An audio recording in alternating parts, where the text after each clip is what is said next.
Hello, and welcome to a very special Christmas episode of Madman's Knowledge, a podcast where we answer questions no one is asking and argue about things no one cares about in order to grant you insight. Insight as to what? We don't know, but here we are. We're your hosts, the merry madmen in question, Griffin and Hain, and our topic of discussion for today's Christmas episode is a hotly debated one: Christmas movies. What is the best Christmas movie? And we are seeking to, uh, We're making a bracket. yeah, we're seeking to divine that through a Christmassy bracket. Well, Griffin has the bracket up, so he will be the bracket master for this adventure. yes. And And I will read them off, and we will debate the merits of each film before deciding if it continues. yes, All right. maybe give a brief synopsis. Oh, yes, of course. Our first matchup uh, is White Christmas versus The Little Drummer Boy. Not much of a matchup at all. Uh, Yeah, for those of you who are unfamiliar, The Little Drummer Boy, along with many of the other films that we will introduce here, are from a set of very strange claymation holiday films. And so this one is basically just the synopsis of the tale of the little drummer boy done in claymation. White Christmas, of course, Danny Kaye and Bing Crosby film about two showmen who are veterans are going to a Christmas lodge that is owned by their former general and putting on a lovely Christmas show for him to show him that he is still cared about by these men. I my don't mother. I don't think we have to argue about these, but go This ahead. isn't really even an argument. It's obviously White Christmas, and I'm also just gonna add to White Christmas.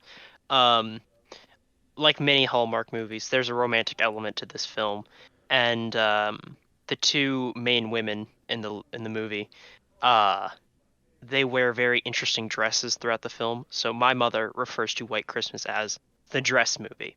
So for a second, when Griffin was reading out the list, I had no idea what this movie was. But yeah, no contest. No It is obviously contest. like Christmas. White Christmas. Next matchup.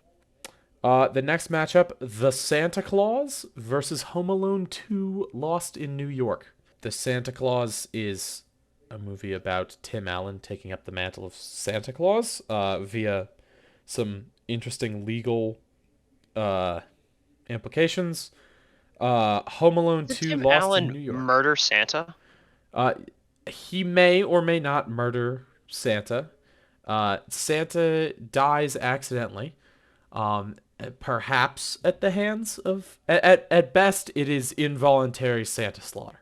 But yes, versus Home Alone 2 Lost in New York, where somehow in some twisted plot, Kevin McAllister, Contrivance.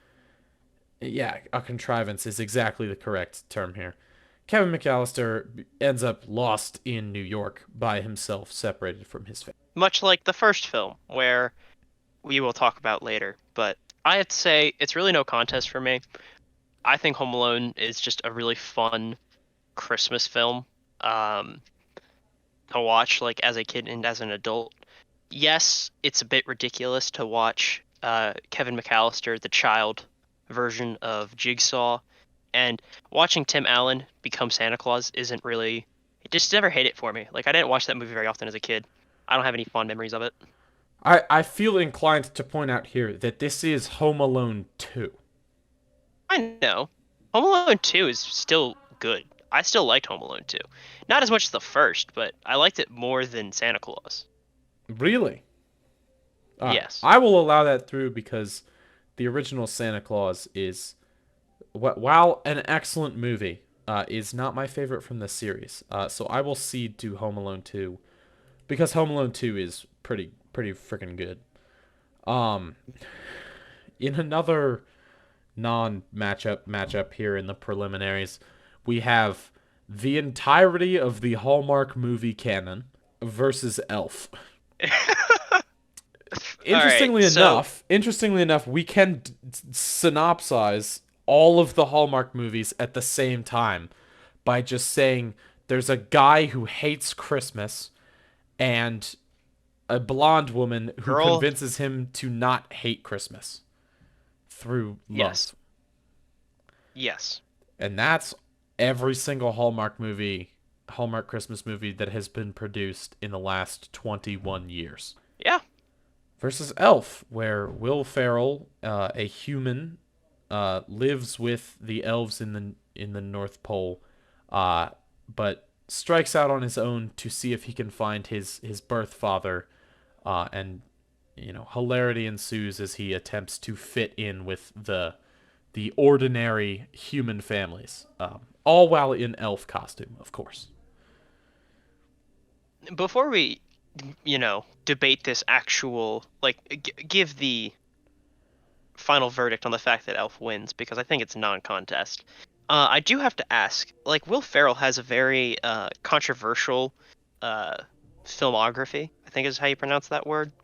Where like some people enjoy his humor, and others really see him as just like a man-child flailing around for an hour and a half. And Elf definitely fits that category, but I personally enjoy watching Elf every once in a while, but I've sort of picked up on the fact that it is kind of Will Ferrell's MO in most of his comedies. I agree. I think Elf is particularly well done. There are some Will Ferrell films where it is literally there is nothing to the movie other than finding reasons for him to be a physical comic. And those are not great. For me, Elf hits the mark where it's got enough to it outside of that ridiculous physical comedy that he's known for, where it becomes something better than the. I would agree with that because like there are some jokes in the film that like there's some jokes in the film that work. I'm trying to think of the best way to say this. Basically, some of the jokes they're funny not because it's like physical humor, but it's like sort of social ineptness. Like this guy, so Will Ferrell's character, Buddy the elf, he's been raised by elves, and so when he goes into humans, there's a lot of like social like norms that we're accustomed to that he doesn't understand, and that leads to some interesting and like funny jokes. The one that sticks, like the first one that I think is funny is like when he's in the department store and it's like get a gift for a special someone, and it's like lingerie, and he buys that for his biological father because he doesn't understand that. Like that, I think is a funny gag because of how they portray it later. I agree. Um. I will say I dislike the Peter Dinklage like fight scene Oh yeah. to describe it. Huge fan of that scene. It just makes me uncomfortable. Yeah. Probably not too culturally sensitive nowadays, but you know, It was a different time. it was a different time. Elf wins. Absolutely. Sorry, Hallmark. All 21 of the films you put out in the last 21 years have failed to become noteworthy. Um, Yep.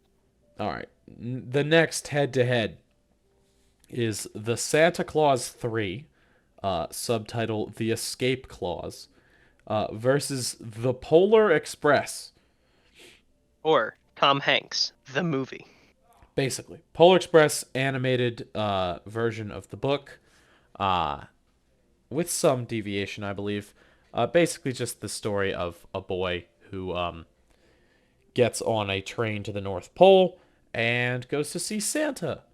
The Santa Claus 3, The Escape Clause, is about Santa never becoming Santa.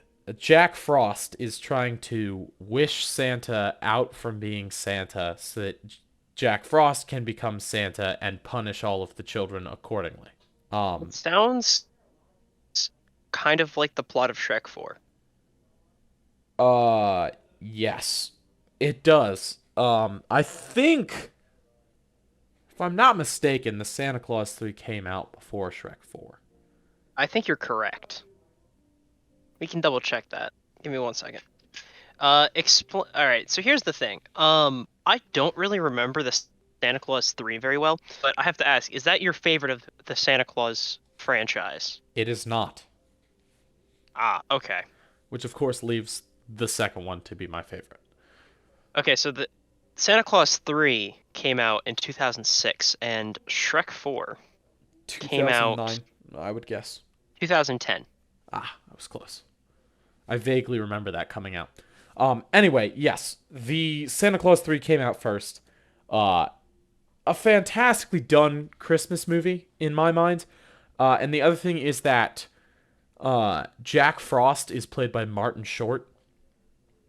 I really enjoy Martin Short. I think he is an underutilized comedian in film. I think he's a very awesome comedian who can also act. There are not a lot of comedians who can also act. I like a lot of them are start as comedians, get one successful film, and then just stick to being actors, and oftentimes fall flat. But I think Martin Short is just underutilized enough that every time I see him in a film, I am excited and I enjoy it immensely. On the other hand, we have The Polar Express. And also the reason that I called Tom Hanks the movie is because this animated film, I think Tom Hanks voices like 80 to 90% of the roles, which is Yeah. a little weird. Like when I was a kid, I didn't ever notice that they all had very similar voices, but like looking back on it now, I realize that was actually like it's very obvious once you know. Oh yes. I And I can't abide by the Polar Express movie, because the book is very simple and very understated, and the movie is the opposite of that. Um, a source of a great meme, because the conductor literally drifts a train across a frozen was lake. about to bring up the Tokyo drifting a train. He Tokyo drifts a train across a frozen lake, which is hilarious, but it's just for me it betrays the intention of the original book. Um, and it just ruins any of the, sort of specialness and mystery and magic surrounding the Polar Express. Here's the thing is that the Polar Express birthed some great memes out of it, but were I to judge movies based off of how many memes they produced, well, it'd be no contest. I think Episode 3 of Star Wars would be the Episode three greatest of film Star of all Wars, time. yes, of But logically. yes, but that's not how we judge things. That's how I judge things. I would say that the Santa Claus 3 is probably a better film overall. I don't really remember it at all.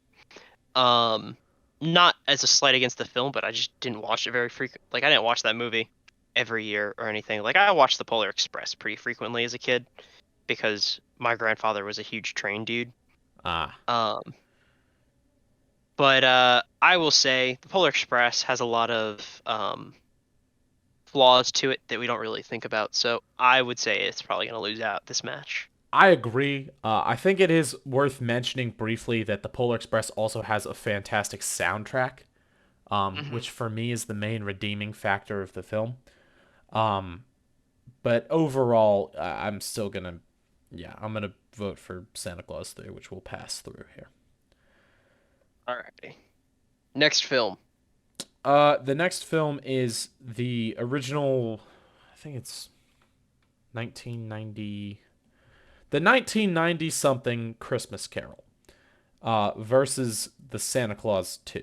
I'm gonna be honest. I don't think that there's anything in particular that's special about the original Christmas Carol movie compared to like every other iteration. Yeah, there's really not. They're kind of a dime a dozen, except for the Muppets Christmas I Carol. agree. I agree. The Muppets Christmas Carol is a special consideration. Yes. However, that is not in consideration at this moment. No, this is Therefore, the original. I think that A Christmas Carol is an interesting story which tells says a lot about society, but the Santa Claus 2 is your favorite film. Would you like to give a synopsis of that? I would. The plot of the Santa Claus 2 is just, it's not a contrivance necessarily, but it is based in ridiculousness. The plot is that Tim Allen, who is now Santa Claus based on the legal uh, implications of him killing the past Santa Claus, he put on the coat and so he becomes Santa Claus. He is now, instead of becoming Santa Claus, he is now losing his Santa Clausness. He's becoming less fat and less jolly, um, because he needs to find, within 1 year of him becoming Santa Claus, he needs to find a Mrs. Claus. Otherwise, he cannot be Santa. So the plot of the film is that he finds this out around Christmas time, and so he needs someone to stay at the North Pole and, keep things under control while he is out wooing somebody. And so he Tim Allen or as builds Santa Claus? Tim Allen as Santa Claus. Okay, but like I mean, like when he's out trying to woo this woman, is he like, you know, He's big Tim fat Allen. jolly man, or is He's he Tim losing Allen? his Santa-ness. He is Tim I Allen. see. I Um, see. I see. and so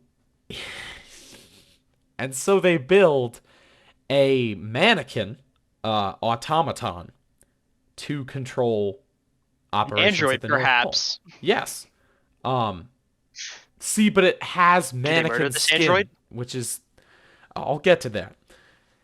He begins to woo his son's middle school principal, um, and shows her the true meaning of the Christmas spirit, which is, Ah, sort of hallmarkish of him. But anyway, while he is doing this, the Santa android loses faith in humanity, decides that all children are naughty, and builds an army of giant nutcracker soldiers, or to just defeat all the elves and force them to give coal to everybody. So he shuts down all the toy making operations and produces only coal. So Tim Allen's Santa Claus, newly, re-santified because he is wooing this his son's high school principal, enlists the help of his son, the Tooth Fairy, and maybe the Easter Bunny. Father Time is also somehow involved, but is it's this mainly the Tooth Fairy. They enlist the is help this of the Dwayne the Tooth. Rock Johnson Tooth Fairy? No, no, no, no, no. But yes, they What a enlist the cool help of cinematic other universe. mythical creatures to uh to get back to the North Pole and destroy the Santa android. Um, it is absolutely ridiculous. There's really no point in it existing, but that to me is why it's so great. Is just because the Santa android that they produce loses faith in humanity and decides that all children are naughty. Um, it's just a lovely plot point for me that exists in a movie about him needing to go find a wife. But it is what it is, you know? It's a great Okay, movie. okay. Here's the thing. Um, I'm gonna be honest. In my mind, I had blended the plots of Santa Claus 2 and 3 together. I thought Jack Frost built the android and the Nutcracker army. Um, but now that you have separated these movies once again in my mind, I have to say I agree. The Santa Claus 2, definitely the best in that series. Um, it easily wins over A Christmas Carol. There is also a reindeer named Chet, I um, do recall this. who is just off the rails insane, and so is not. He's a substitute reindeer. Wait, that actually might be the third one. In any case, the Santa Claus 2 is the best in the series because it just abandons all hope of being reasonable. And because of that, it ends up being just fun, just good, clean fun, you know. Yeah. Um, and I think it's more iconic than the original Christmas Carol. In my mind, the Christmas Carol isn't even the best version of the Christmas Carol, so it cannot be better than Another Christmas. I agree. All right, so we're gonna move the Santa Claus 2 along. Yes. Next up, Oh, this one actually might be tight. We have The Year Without a Santa Claus Okay. versus Frosty the Snowman. Okay, is A Year Without Santa Claus, is that the one with the heat miser? That is the one with Heat Miser and Cold Miser. Uh, Okay, I haven't actually seen this film. oh yeah? I've been told that I look like the heat miser, and I have no idea how to feel about I that. also have been told that I look like the Heat Miser. It's only because we have red hair. Um, Yeah. it's this is a claymation movie that is actually separate from the other weird claymation movies. Yeah. The other Um, set. yes. And so the plot of this one is that Santa loses faith in humanity. Not enough people believe in Santa, so he resigns himself um to not going out anymore. Like he's just too ill to get out of bed. Like he doesn't care anymore. And so two elves, Jingle Bells and Jangle Bells, set out on their reindeer to go to the USA and drum up some Christmas cheer. Um, and the only way that they can do that is that they go to a town in the South that has zero Christmas cheer. And they're trying to figure out how they can make Christmas cheer, and the only way they can do it is if they make it snow. Like everybody will be like, "Oh my gosh, it's a Christmas miracle," because it's in like the deep South.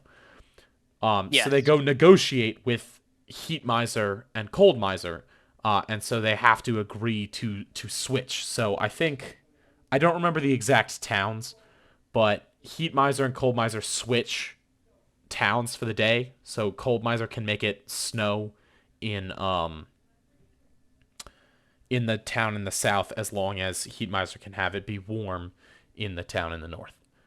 Uh, it's a good movie. At the end of the movie is that enough people believe in Santa and Santa realizes that he needs to go be Santa. And there's plenty of Christmas cheer, so he goes and he is Santa, and there is no year without a Santa Claus. Ironically, versus Frosty the Snowman. I don't even know that I need to explain this one. The plot of Frosty the Snowman is It's so literally just the song. it is except the magician. Yeah. Um, the magician is just is his I think his name is Dr. Hinckley. Yes. But Dr. Hinckley is the magician whose hat brings Frosty the Snowman to life. And so it is like a third grade girl and a magic snowman are trying to get Frosty to the North Pole while being chased and antagonized by a failed magician. It's again, it leaves the realm of being a serious movie behind, which is why it's so great. It's good, clean fun. Uh, they've got the classic. It's not Burl Ives, but they have a narrator with a deep voice who's very dramatic about describing whatever's going on in the film. And it's Frosty the Snowman. They sing the song, and it's magical. And this one is hand drawn animation, actually. Mm. I really like it. Uh, I like the film. I have fond memories of it because I watched it a lot when I was a kid. But I would say A Year Without a Santa Claus seems like a more interesting movie to watch than Frosty. And that might just be because I've seen it so many times that it's boring to me at this point. But like Frosty the Snowman is not it's not even close to being one of my favorite Christmas movies. oh, really? Yeah. It's just I like I'm a big fan of it, but I also do love The Year Without a Santa Claus. I will say I think like I haven't seen A Year Without a Santa Claus, but based on your synopsis, I feel like from my limited knowledge because I've seen like bits and pieces of it. I think that it is a more interesting film. See, the Snowman kind of suffers from the fact that like they're taking like a 3-minute song and trying to turn it into a feature-length film, and so there's like just a lot of contrivances and Well, it's only sort of 20 minutes, I believe, or it might be it's not 20 minutes, but I think it's 40 or something. It's a it's not a feature length film, but it is It's It's a short 26 film. minutes long. Okay. Actually, okay, I'd like to take this opportunity to talk about the sequel to that film because they had like the return of Frosty. I Yes, don't know if you've seen that. I have, It's which is I really like the sequel too. the sequel is much better than the original in my opinion.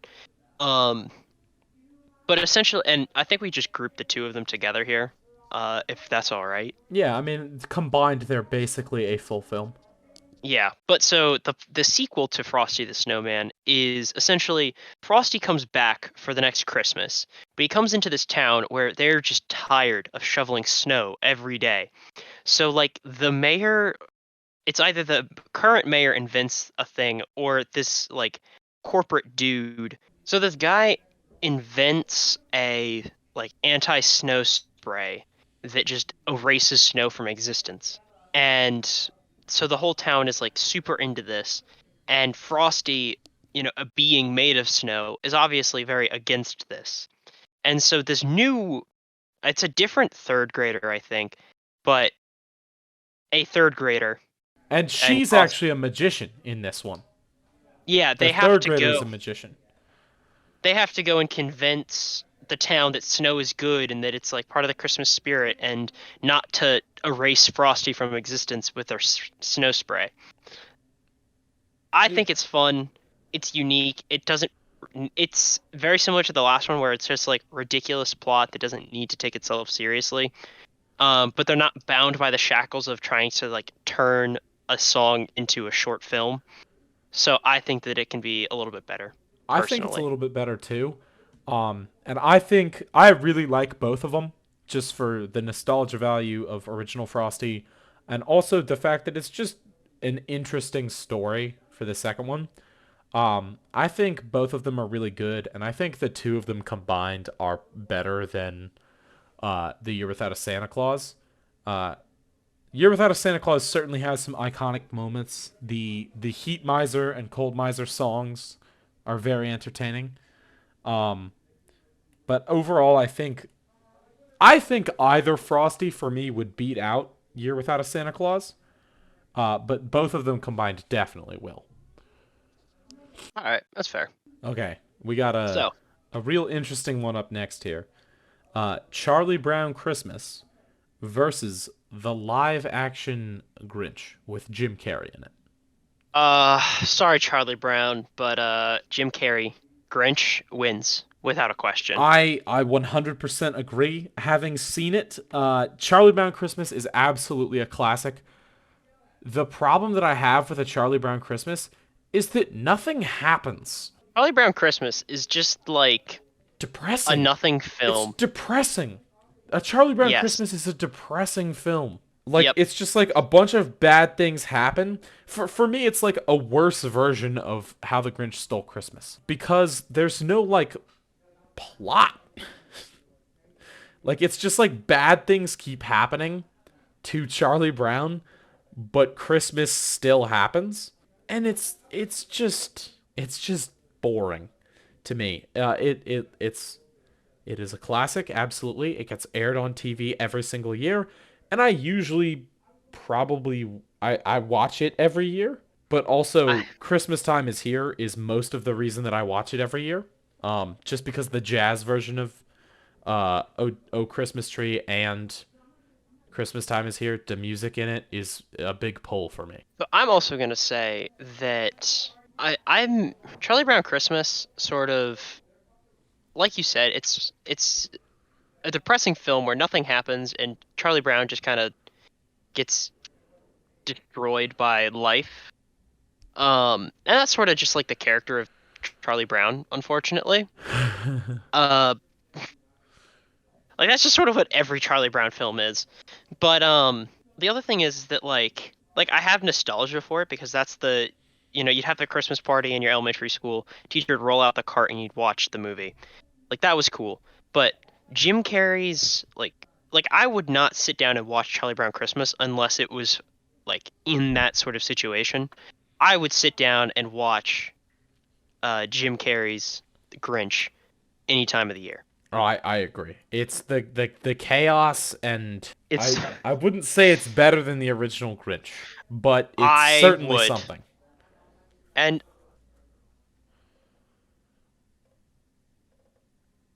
it follows the regular story of the Grinch, where there is a cryptid living on a mountain outside of Whoville, which is a society that really loves Christmas, for no real reason. And the Grinch hates Christmas for no real reason.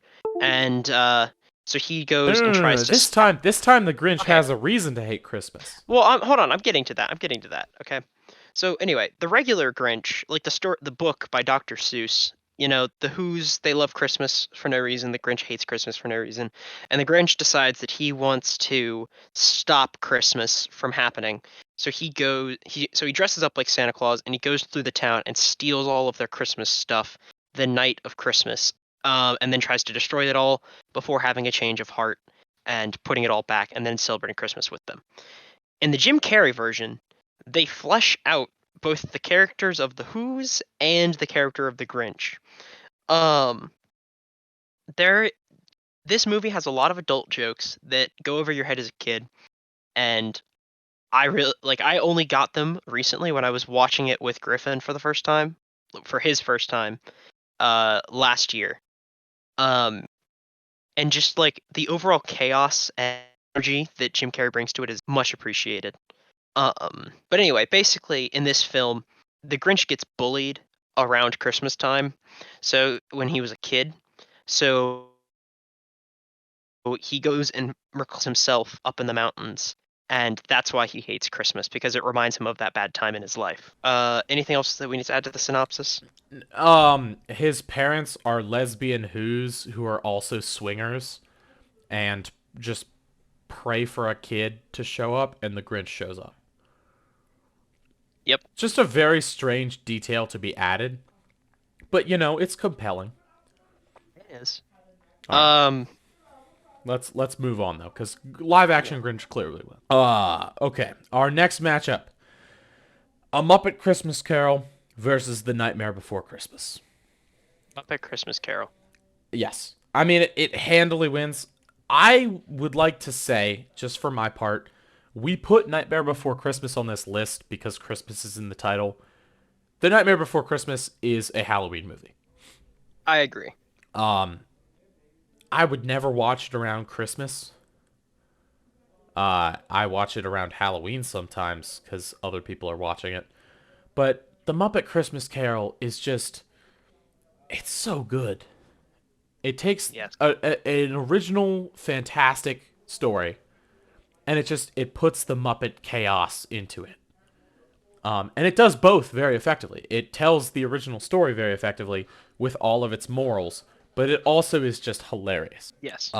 And so for that reason, it's got to be better than The Nightmare Before Christmas, Mm-hmm. which takes itself a bit too seriously, in my opinion. But it's Tim Burton. It's weird. It's meant to be weird. That's about Nightmare Before Christmas. Essentially, the plot is Jack Skellington is the ruler of Halloween Town, and he gets bored of being the king of Halloween, so he goes and wanders around trying to find a meaning for life. He discovers a portal to Christmas Land, decides, oh, I want to also be Christmas Land now, and so all of the Halloween people start doing Christmas things.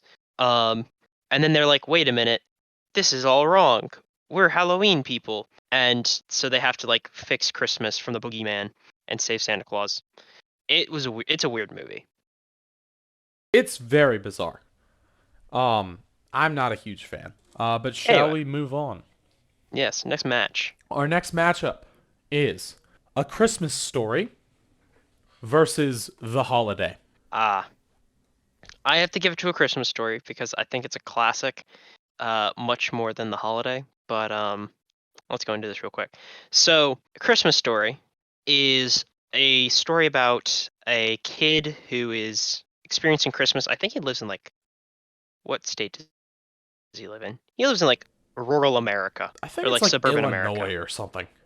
Yeah. Anyway, he's like a set in like the 60s, and it's just this kid. It's like this adult like recounting like what his Christmas was like one year. Um and the one thing that he wants for Christmas is a Red Ryder BB gun.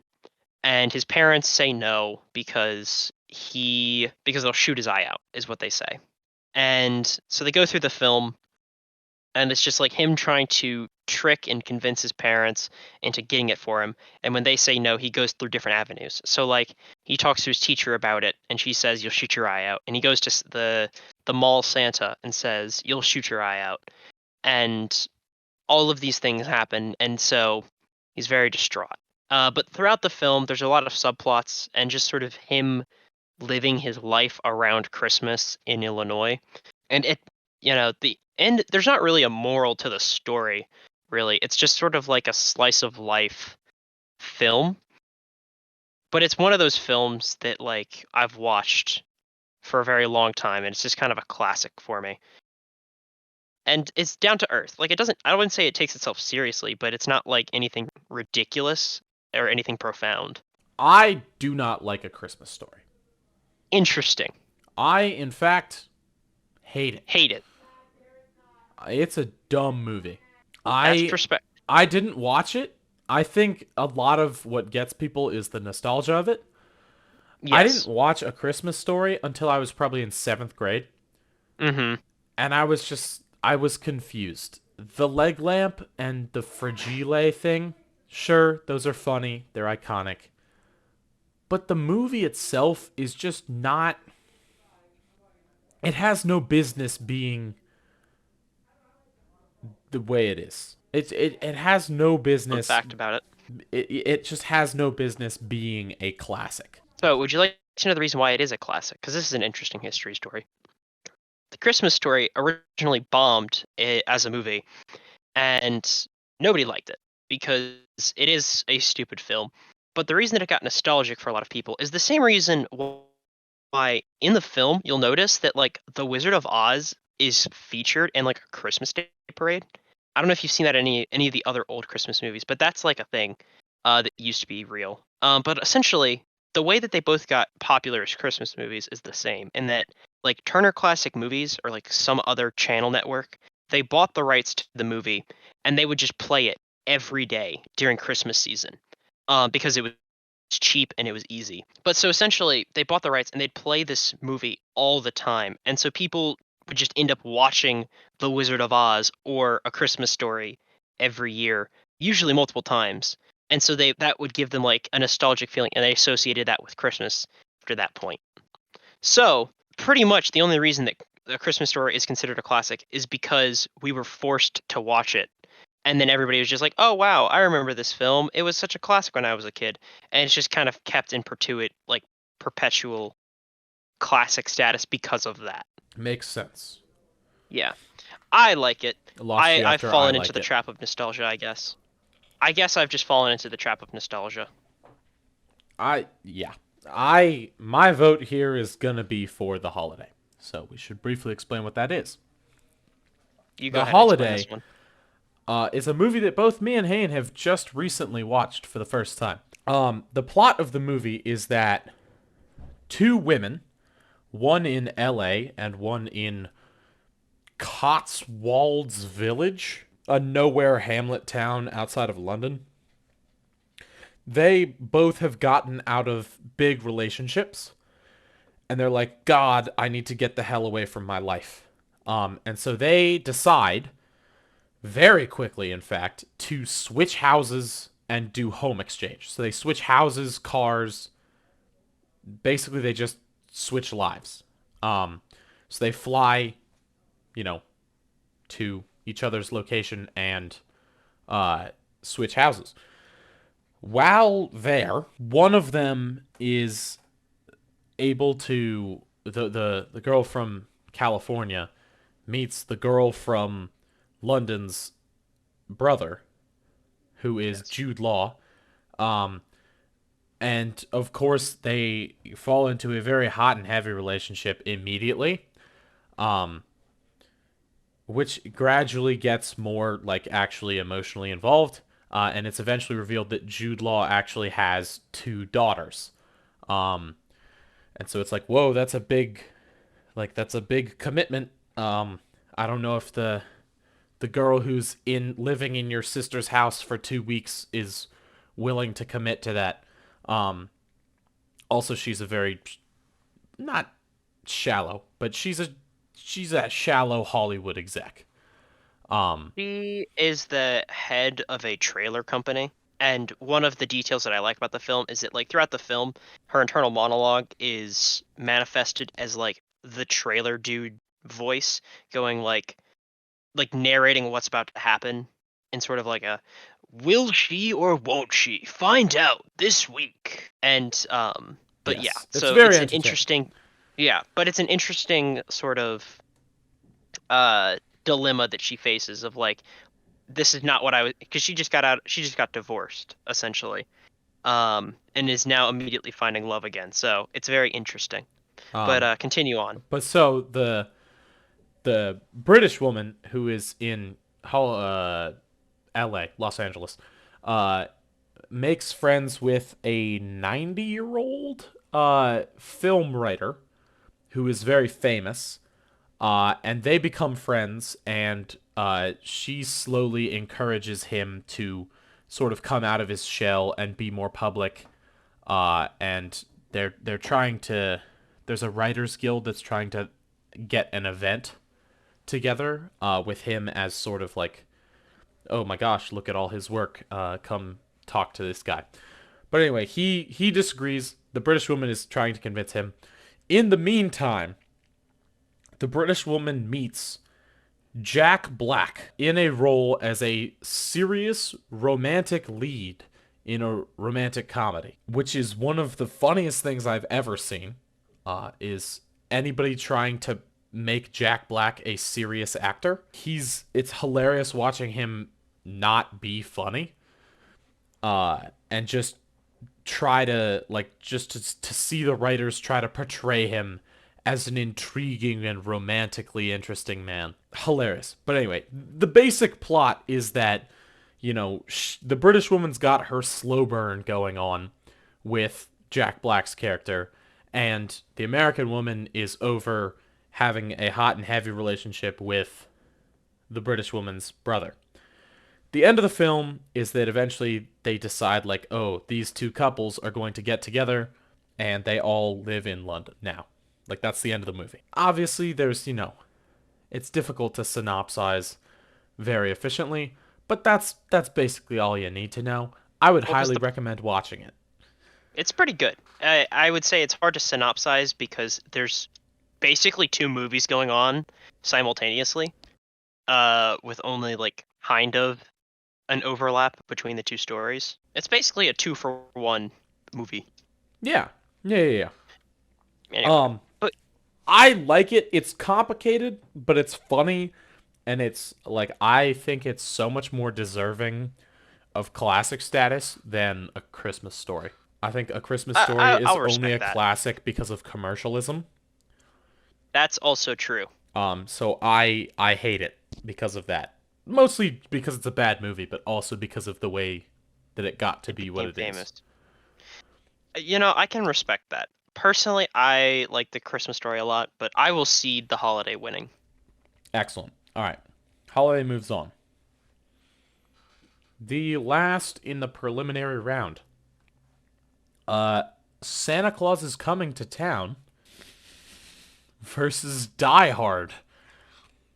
Ah, well, that's not even a competition. It's not? Obviously. No, it's obviously Die Hard. Oh, fine. What? Okay. Here's the thing. Santa Claus is coming to town. It's one of the good big three claymation movies. Yes, it is, of course. I don't like it as much as Rudolph the Red-Nosed Reindeer, personally.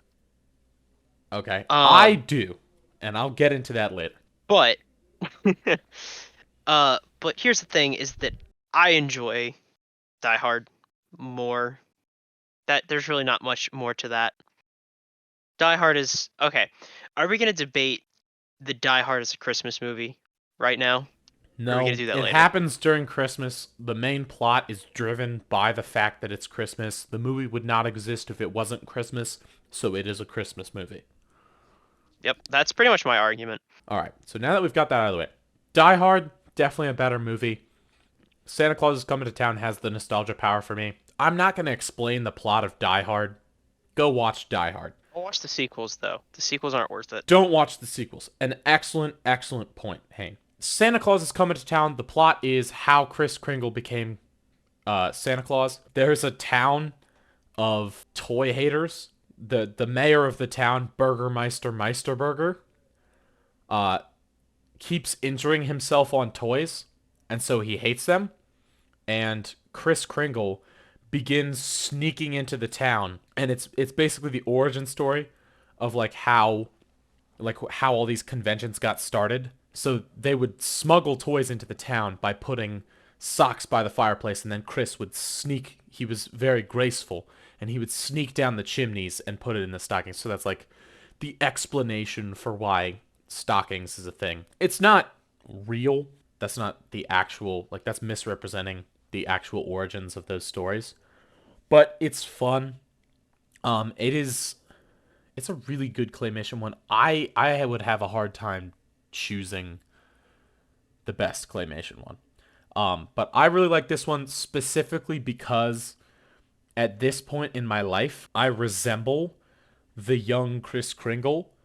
Um, because his hair is red before he goes white. Mm-hmm. So I've got the red beard and the red hair at this moment. So this movie is allowing me this Christmas to put on a Santa suit and appear very much like Santa. So for that reason, I enjoy it. But obviously Die Hard is a better movie, and that's what this is about. I guess we'll push Die Hard 2. We'll push Yep. Die Hard through. Sorry, not Die Hard Yeah. 2. That's the Now prelims. that There are 24 films in this bracket, which means ah, that the top 8 films have been given a bye. So there will be more films introduced in this round. but it will be faster because we've already synopsized most of them.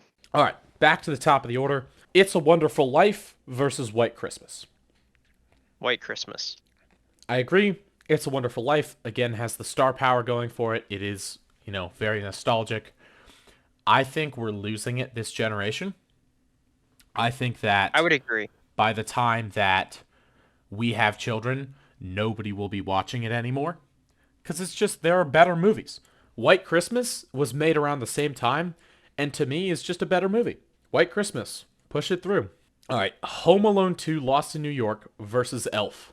Ooh, Ooh, I gotta get it to indeed. Ooh, indeed. Elf. I gotta give it to Elf. I just Home Alone 2 doesn't have as much power as Home Alone 1, and I just like the good level of Home Alone 2 is just not as high I agree. as Elf is. I my thoughts exactly. If it was Home Alone 1, we'd have a fight there. Elf is better than Home Alone 2 unequivocally. That was Yep. an interesting word I just said. National Lampoon's Christmas Vacation versus The Santa Claus 3. Oh, I gotta give it to National Lampoon personally.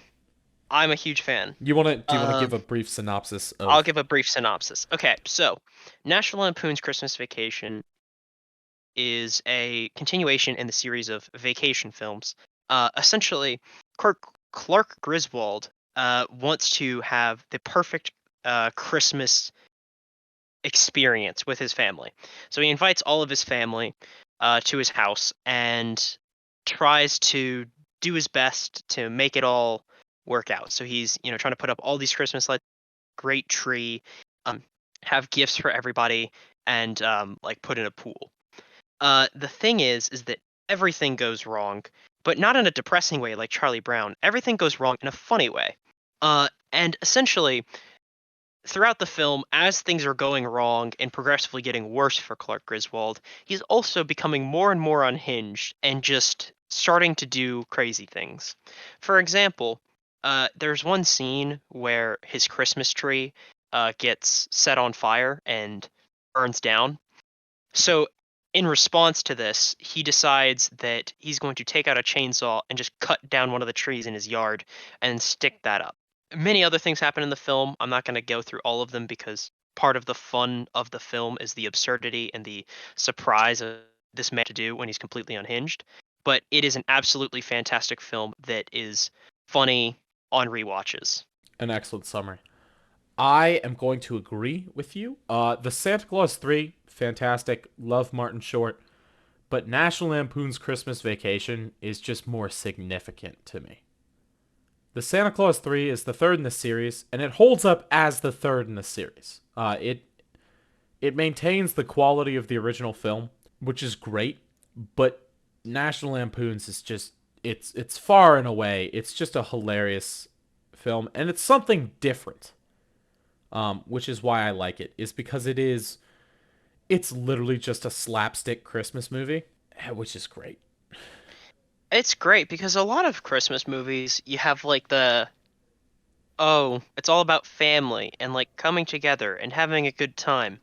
And National Lampoon's, and I think that like in most Christmas movies, you have this illusion of like either you have a very functional like family that gets along and loves each other, which is not realistic for a majority of the population, I'd say, or you have a family that's very dysfunctional and awful to each other, but then at the last like 15 minutes they all decide that they love each other and they're going to come together for a good Christmas. And National Lampoon kind of takes that and shits on it, and I think that that makes it fantastic because it just Yes, stands out. I have to agree. It's very unique, which is great. All Anyway, right, so next matchup. this is going to be a difficult matchup here.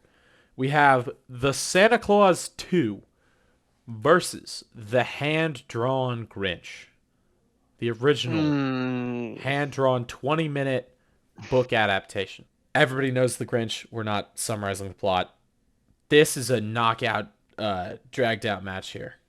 Yeah, This is the thing is that the Santa Claus 2 is so great, but the hand-drawn Grinch is so iconic. the hand-drawn Grinch is so iconic, and I don't know the name of the artist, but whoever sings the song "The Grinch" in that movie, it's such an iconic, deep voice Ah, singing you're a that mean one, song. Mr. Grinch. Yes, that one. Yes. That is Thurl Ravenscroft is the name of the It's guy like who sings it. I don't think I've ever heard that name before. I probably have in relation to, oh, he's the guy who sings it, but it's not a memorable name, but I what a don't know what you mean. man. That's not a memorable name, but that's a beautiful name. It's a pretty Ravencroft. sick name. Yeah, Ravenscroft. Thurl. But again, That's a pretty sick name. it's iconic. Just that song alone, because that song was written for that. Before that, that song didn't exist, and that might be my favorite Christmas song. I have to agree with you on that. So I think just because of that, because of its contribution, because it gave us both You're a Mean One, Mr. Grinch, a fantastic movie, and spawned the later film with Jim Carrey, I think it's worth giving it to the hand-drawn Grinch. I have to agree with you. I think that it's going to get knocked out at later rounds, but I think it deserves this point right here. I agree. Okay, next up, another knockdown dragout. Rudolph, the red-nosed reindeer, versus Frosty the Snowman. I gotta give it to, I gotta give it to Rudolph personally. I I also think must that give it to Rudolph, and for one reason and one reason only. Yukon. Yukon Cornelius. Yep. A man and a character that does not exist anywhere else, but just when they were drawing up the plans for making Rudolph the Red-Nosed Reindeer into a movie, they were just like, hey, what if there was a snow pioneer who's obsessed with gold and the abominable snowman? And also, let's consider the fact that they just added a plot point that's an elf that wants to be a dentist. Yes. Like, And it is a major plot point yes, because it it has allows them to repercussions. later remove the teeth of the abominable snowman, which apparently just turns him good instantly. It's like, oh, okay, I'm not gonna make that joke, I wouldn't. but it pacifies him. Yes. Just the single line Bumble's bounce is it makes it, man. For me that Cornelius. tops both Frosty movies. Oh, absolutely. So Rudolph the Red-Nosed Reindeer is getting a clean pass through. There's a reason it got a bye. It's iconic. It's a tough fight. Frosty puts up a good fight here, but it's a clear winner. This, oh my God, this is intense right here. This round is maybe going to be the most contentious, just with all of these. The next matchup we've got is live action Grinch versus Home Alone. Oh no. Exactly. That Oh is no, that it's is bold. this is the hardest decision. Um Shit, dog. That's the thing, is that Home Alone is so iconic. You know, it's a It's so Christmas iconic. movie, and It's it's such a so good movie. it's a movie that's good enough to watch not around Christmas. Absolutely. Live action Grinch I would is a great movie. I would not watch it not around Christmas. Ah, I know what my pick is. I know what my pick is. All right, here's the thing. I absolutely love the Jim Carrey Grinch. I think is the greatest iteration of it. The Benedict Cumberbatch Grinch Isn't even on this list. That's all we have to say about it. movie. Anyway, Jim Carrey Grinch I think is the greatest version, and if it were to fight animated, I would put Jim Carrey over it. Just because the amount of chaotic energy that you get out of this film and the fact that they have developed the story in a way that is interesting and anyway, the point is I as much as I love The Grinch, Home Alone just I think has to take it. I agree. I That was. I'm not a huge fan of the live action Grinch. I think it's funny and I think it takes it in a new direction. I disagree. I would not put live action Grinch over hand drawn Grinch. that's fair. That's a valid point. All right. Okay. But also, do we want to give a plot of Home Alone? I feel like everybody's seen it at this Everybody's point. yeah. It's Home Alone. It's Kevin McAllister's defending his home and with a series of traps. He's a child. All right. Another contentious pick. The Holiday versus Muppet Christmas Carol. I want to give it to Muppet Christmas Carol personally. Oh yeah? And I think I have to. I think it's partially just because relevancy versus like classicness. The Holiday is a much more recent film, but I think that but like outside of that, like the fact that the Muppets Christmas Carol, as you said, has all of the moral and the story development of a Christmas Carol, but the added ridiculousness I think is just makes it It's got more better. layers. Um Like an I ogre. really like The Holiday. Uh I think it deserves to be in contention for holiday classic movies. Um I think it's honestly a crime that I haven't seen it already. But you know, that's how the cookie crumbles. All right, But that is on to the next round. These are going to start getting harder. oh, absolutely. Uh, top of the order, White Christmas versus Elf. Damn. Yeah. I have my pick, which is just a gut reaction, and my opinion I is I based on rewatch ability. I think I want to hear what you have to say because I have my pick in my mind, but I'm curious to what you say. My pick is White Christmas. Okay. I That's think kind of what I expected you to say. I think it's a higher quality film. I think it holds up better to rewatching. I could watch White Christmas when We literally we watched watched White White. Christmas in August. Like that was just a thing we did. Yeah. We were just Don't like, what do we ask. want to watch? And we can watch White Christmas in the middle of August and still enjoy it. Yeah. I Elf, because I watch once a year in the Christmas season, and that is enough. yeah, I have to give it to you on that. Like my gut reaction was Elf because I do enjoy my time watching Elf more than White Christmas. However, I I could like if I wanted to like right now. Okay, well, not right now is not a good option, like a good example because it's almost It's Christmas almost season. Christmas. Yeah. Like Oh at yeah, any point in the we year, record these episodes ahead of time. By the way, um, if that wasn't already clear. Anyway, thing is that like at any time of the year, like you said, I could just sit down and watch it and enjoy White Christmas for the story in and of itself. Like it's kind of like a Die Hard type situation where Christmas is an important feature of the film where you can't not say it's a Christmas movie, but it's not so integral to the situation that you have to be in the Christmas spirit and the Christmas season to enjoy it. I agree. Elf, you certainly have to, I I think. I certainly agree. So yeah, White Christmas pushes through. All right. I have a feeling we're gonna disagree on this one. National Lampoons versus the hand-drawn Grinch.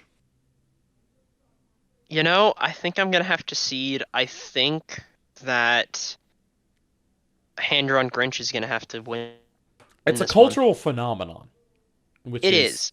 that's my whole thing is that it's so significant. You're a mean one, Mr. Grinch. It carries that with it, and it also carries the foundation for Jim Carrey's, Yes. which is important. Jim Carrey's Grinch is important. I won't say it's really good, but it's important and it is different, and that is significant. I'm also gonna say National Lampoons is a great Christmas movie, and I enjoy it, but it is an objectively stupid film.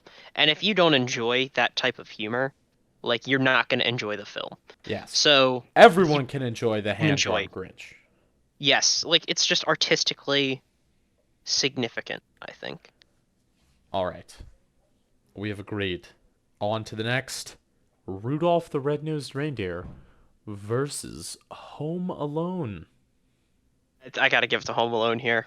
Oh yeah, I love the claymation Rudolph, but it doesn't hold a candle to Home Alone. I agree. I think it is because it's less complex. Yes. Home Alone is a legitimately smart film. Like there are some things in the film, his use of the VHS player to pretend that there's an adult home is pretty genius, honestly. And it's just there's lots of good writing, there's lots of laughs. Um there's significant like the whole deal with the old man hits you with a little bit of the emotional aspect. Um it's just got everything. It's Hmm. so easy to enjoy for me. Yes. I agree. The only thing I don't enjoy about it, tarantula. That is fair. I am not an arachnophobe, so the tarantula doesn't bother me. Yeah. Now, if what was his name? Buster, Butch, whatever, Buzz. Buzz? I think If it's Buzz. if that guy had a snake, we the roles would be reversed here. Yeah. Can't believe you're afraid of snakes. Anyway, not relevant. Next matchup, Muppet Christmas Carol versus Die Hard. Once again, these are only getting more difficult as the films are getting better. But Yes.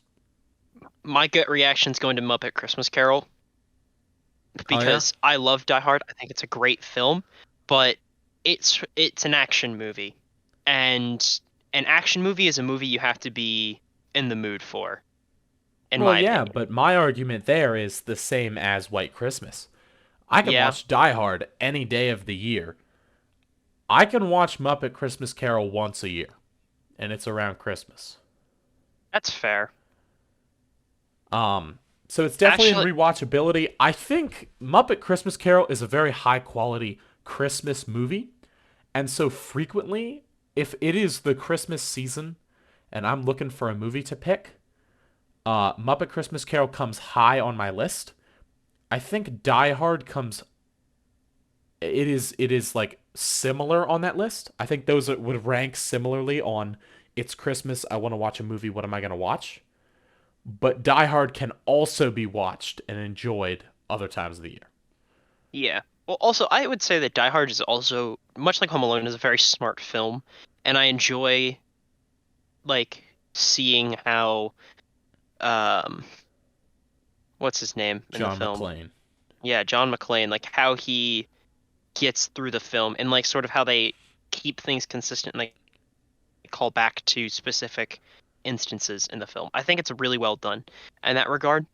So, I don't know. I'll let you pick this one because I really like both films and I can see an argument going either way, really. Yeah, and again, my final thought on that is, in terms of it's Christmas, I want to watch a movie, they rank very similarly in terms of being high on my list. But just the fact that Die Hard can be watched other times as well pushes it over the top. All right, we are at the final four. Ooh, And I think I would have picked out these final four. yeah. Um, if I had to pick them. Um, the first matchup, White Christmas versus the Hand Drawn Grinch. Mm, this is difficult. Uh, I have I my think pick. I have my pick as well. I think I have to go with Hand Drawn Grinch. I also go with Hand Drawn Grinch. It is my belief that White Christmas is the best Christmas movie. Um, Really? it is Christmassier than Die Hard, which makes it better to watch around Christmas Yes. time, but I can also enjoy it other times. So Yes. for this reason, I think White Christmas is the best Christmas movie. It's got fantastic music. The dancing is awesome. Um, it's very showy and entertaining. There's lots of humor. It's the best Christmas movie to watch. The Hand Drawn Grinch gives me my favorite Christmas song, which just it blows it open. The the adaptation of the book is so faithful. It stays true to it, and the song enhances that. It doesn't mess with it, and it's also just a fantastic song. Dude, Hand Drawn Grinch is just being carried by You're a Mean One. It is. Well, but that's the I think thing is that's it is totally fair though, because it's a both of these are cultural musical. phenomenon. It's an impact. It's about I, its impact on me. If I'm picking, like I said, with my list of, it's Christmas time, I want to watch a movie, what am I going to watch? If I haven't watched White Christmas that year, White Christmas is at the top of the list. yes. I also usually watch The Hand Drawn Grinch. It's also Mm-hmm. very easy to watch since it's only 23 minutes long. Yep. But, the added cultural impact puts Grinch over White Christmas. Even though White Christmas, I watch White Christmas every year, a minimum of once in the Christmas season. Sometimes I watch it twice in the Christmas season, just because it's so good. All right. The other side of our final four, Home Alone versus Die Hard. This is difficult, I agree that this is difficult. I but have I my have pick. my answer. It's Home Alone. It's Home Alone. It's Home Alone because it's Christmas Christmassier, year. Yes. which And is also like not a in word. terms of in terms of like movies that I would watch like in terms of movies that are rewatchable, I can watch Die Hard like maybe once or twice during the Christmas season, but I could probably watch Home Alone many more times than that Yeah. just Um, because for it's me, it's so also that enjoyable. Home Alone is very similar to Die Hard. It It is. it has It's been kind of said many times that Home Alone is the child version of Die Hard. I agree. It's one man versus people with more resources. And it's about he uses his wits and his creativity to move through that situation. All right. Home Alone. This is the final round. Home Alone versus the Hand Drawn Grinch. I gotta give it to Home Alone, man. You got to give it to Home Alone. I gotta give it to Home Alone because here's the thing. Hand Drawn Grinch, I think, is a huge cultural phenomenon. It's very significant artistically, musically. It's carried so hard by Your Mean One. But the thing is, the Hand Drawn Grinch is only 23 minutes, and It's not a movie. it's not a movie, and it's also not something that I feel like I need to watch every year.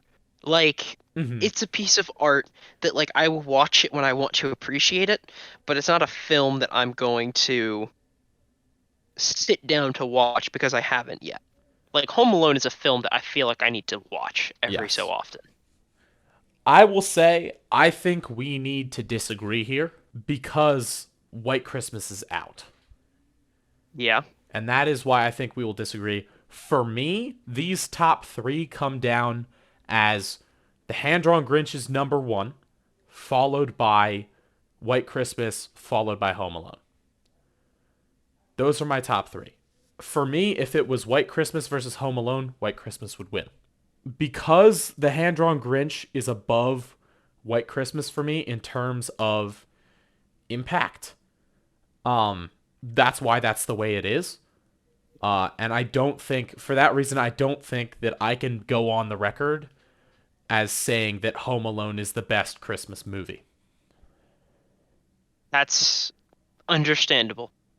I will go on the record and say I think Home Alone is the best Christmas movie. Yes, but I'm interested on your breakdown there. What is your breakdown? So Home Alone first, but then for you, is it Home Alone, Grinch Hand Drawn, then White Christmas?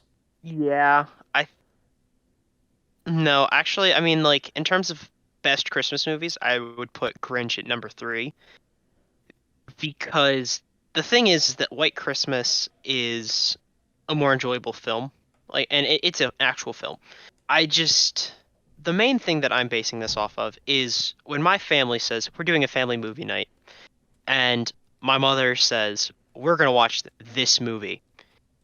How much am I like interested in sitting down and like continuing to watch it with people? Home Alone is like a fully like if my mom says we're gonna watch Home Alone as a family, I'm always down for that. White Christmas, similarly, like sometimes it's like, all right, mom, we've already watched this once this season. Like, can I go do something else? If we were to sit down for like 23 minutes and watch the hand-drawn Grinch, like I wouldn't object to it because it's only 23 minutes, but feel like that 23 minutes could have been better spent watching something else. But I agree that it's a very significant like film overall. Mm-hmm. Well, so I'm glad we've got some similar thoughts here. So yes, so by this bracket, Home Alone comes out as the best Christmas movie. Yes.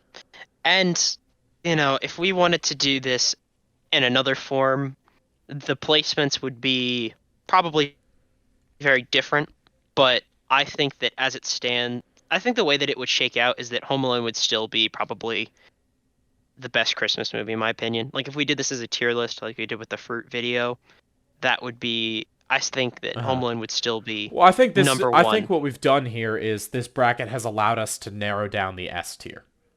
Yes. And our official statement here is that the S tier Christmas movies are Home Alone, White Christmas, and the Hand Drawn Grinch. Yep. Um, yeah, I mean, I can't be mad at that. It's just the way that the bracket comes down. Yep. It's just the way that he crumbles. All right, well, those are our results. Yeah. Before we finish this off, though, I would like to say that when we were picking out the movies for this bracket, um, one of the first places we looked to get like a full list because I can't remember every Christmas movie off the top of my head. We went to IMDb and they had like a top 100 or classic Christmas movies, and one of them was listed as Edward Scissorhands.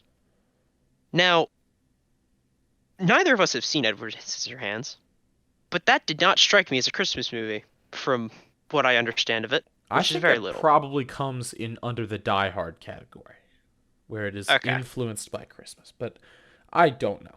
All right, and with that, that's all we have time for today. Thank you for listening to the ramblings of these two mad, merry men. We'll have new episodes out roughly every week. Wednesdays at noon is what we're trying to do. Please leave a comment if there's something you'd like to hear us discuss, if you have general commentary, or if we left out your favorite Christmas movie, please let us know. Or holiday movies at all. Happy holidays from us. We hope you have a good time.